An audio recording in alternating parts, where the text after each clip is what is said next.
Una mareggiata straordinaria che ha divorato le spiagge del litorale veneziano. Il vento di scirocco nella nottata di giovedì ha spinto l'acqua ben oltre la prima fila degli ombrelloni. Danni e problemi da Bibbione a Sottomarina passando per Jesolo e il Lido. Qui il mare è entrato dentro le caratteristiche capanne. A Chioggia, già colpita alcuni giorni fa da una violenta tromba d'aria, si segnalano i problemi più grossi nella zona della diga, anche se praticamente tutti gli stabilimenti sono stati danneggiati. Problemi anche nel Veneto orientale. Questa la pista ciclabile di Bibbione.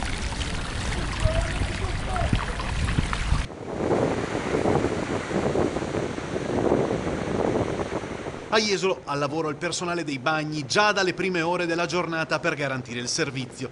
La stagione, che proprio a causa del maltempo stenta a decollare, secondo il primo cittadino Zoggia, non è a rischio. Sì, diciamo, tutta questa mattina siamo stati sopravvolo nella zona colpita che è la Pineta, maggiormente colpita.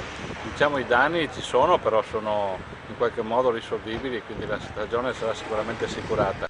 Polemica a distanza tra il sindaco di Jesolo e il governatore Zaia, con il primo che ha accusato la regione di immobilismo e di non aver aiutato i comuni, e il secondo che replica: le sue dichiarazioni sono disarmanti, la regione ogni anno provvede a interventi di ripascimento che costano svariati milioni di euro.